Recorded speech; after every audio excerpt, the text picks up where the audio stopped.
dapat she should have learned na mas maraming sumisikat na kapuso pag pumupunta sa ABS-CBN. So what say you? Is this a wise decision? No, it's not.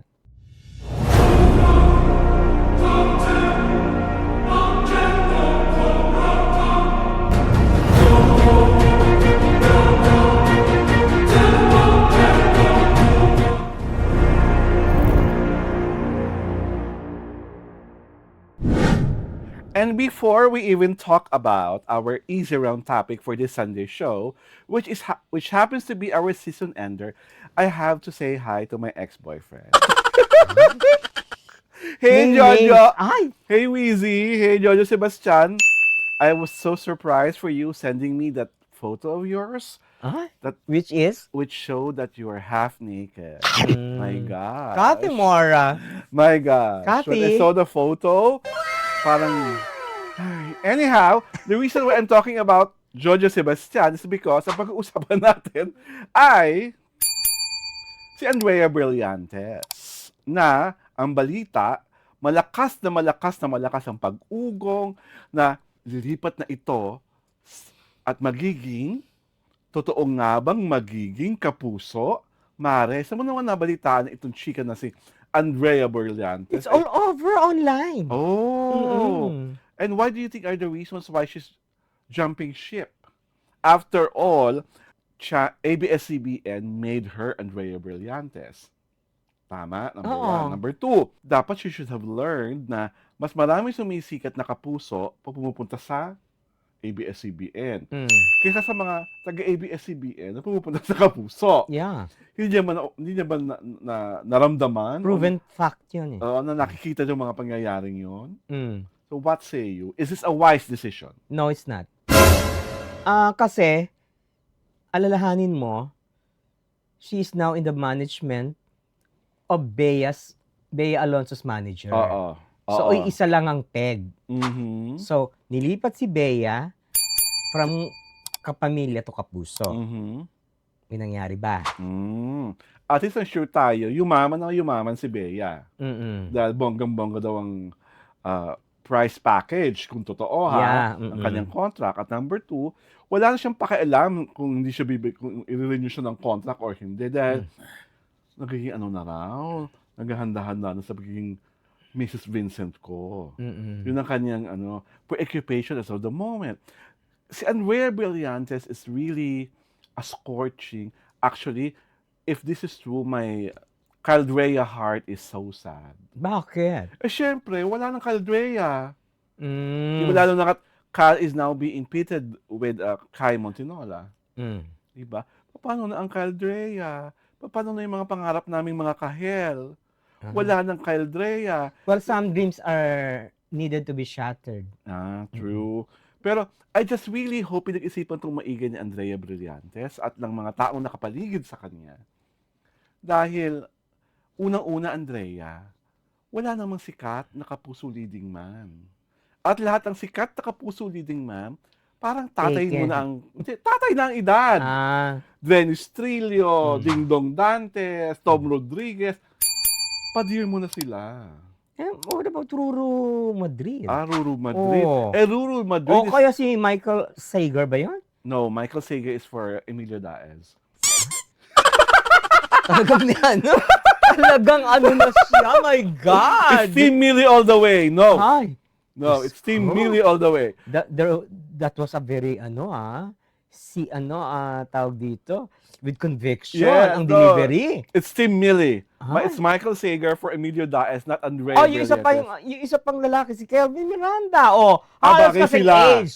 Di ba? Bagay sila. Bagay sila. Oo. Ikaw naman, you're closing doors agad eh. Parang Si Kelvin and Andrea parang marunong umarte. Oo. Parang sila dapat maging team Parang up. perfect silang dalawa. Yung mga iba, wag na. Diyos ko, maski si Sino? Sino pa ba sa Dustin kanila? Yu? Ay? Or si Josh Ford? Ayaw mo ba? It's Ay, wala pa napapatunayan, no? Ganon. Diba? I-uplift nga sila ni Ni Andrea. Oo. Naku. Aanin sila, iaangat sila. I hope lang ang mga kapuso boys and boylets handa kay Andrea. Ay, You know? bakit? She's a big star. Oh. She knows how to act. And she's like one of the prettiest and sexiest young actresses nowadays. Now I will ask the question. Ah. If it's with the finality that Andrea is moving to the Kapuso Network, is it a downgrade or an upgrade? Upgrade finance-wise. Okay. Diba? Dahil alam naman natin talaga kung maghatag ng offer ang GMA, maduduling ka. Kung hindi, kung hindi finance-wise. Oh well, downgrade. Mm. Diba? Why? Wala naman sikat sa GMA, te. Ah?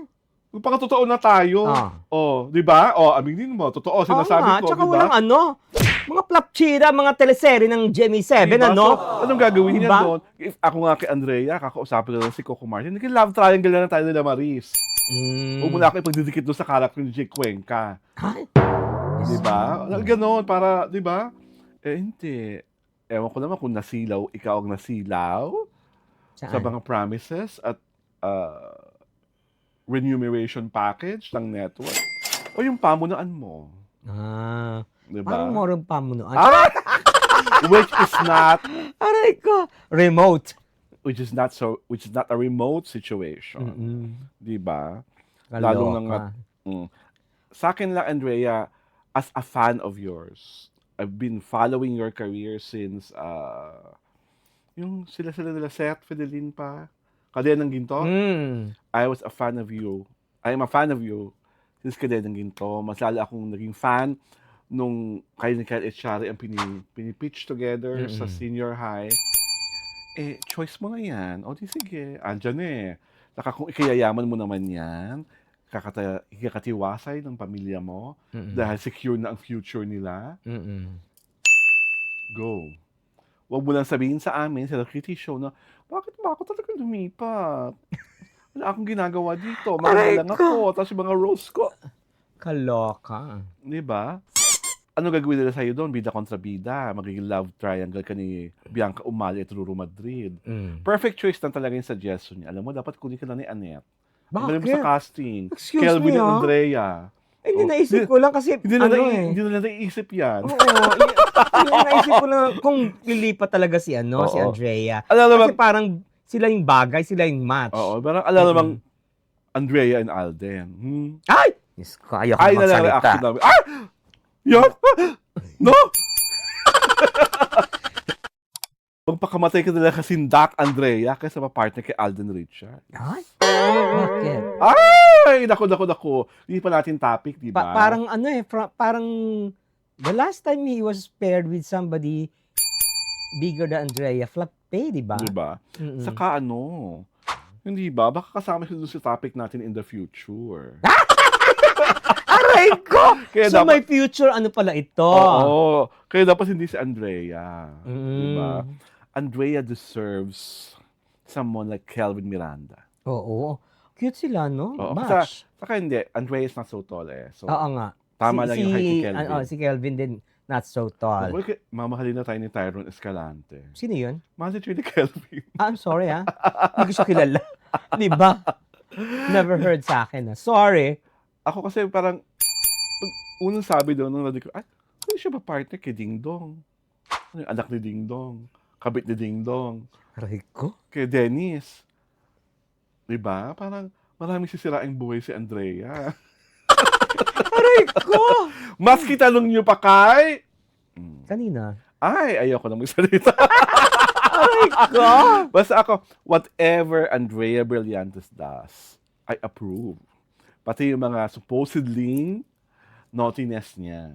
Because she's young. Oh, so approve ka pagka sabi mo, whatever Andrea does, you will approve. Ay, di Oo. approve ka sa pagpunta sa Kapuso Okay, Network. kasi yayaman siya doon. Mm. Diba? Sabi ko nga kanina, the future of her family secured. Secure na rin naman kasi ang dami niyang businesses. Mas malaki. Diba? Diba? Meron pa siya mga endorsements. Oh. Diba? Iba pa rin yung I think she's thinking forward. Na talagang, if with this kind of package, kung totoo, mas, parang she doesn't have to work as hard as before. Diba? Pero of course, yung Of course. pag lumipat siya, the utang na loob card will Oo. always be slapped against her. At humanda ka, Blight, bashing to the snow to. Oo. Papalabay ka talagang, Hindi ka makikita Andrea Brillantes kung hindi dahil sa ABS-CBN. Oo naman, di ba? Diba? Ever since you were a little girl. Tapos pagka naging plapi ang mga projects, see? See? Diba? Karma is Mm. digital. Di ba? Alam Karma naman. is for real. Karma is not like a chameleon. Aray ko! Todo ito. Yeah. Diba? Ay, naku, Andrea. Sana talaga alam na alam mo ang ginagawa mong yan. And on that note, this is Alwin Ignacio, the diva that you love. Together with Miss May Kamaring Ultra Maldita. Hi, this is Alex And Brosas. you are watching the Sunday edition of the TT Show. Tariana Talakin Showbiz Edition.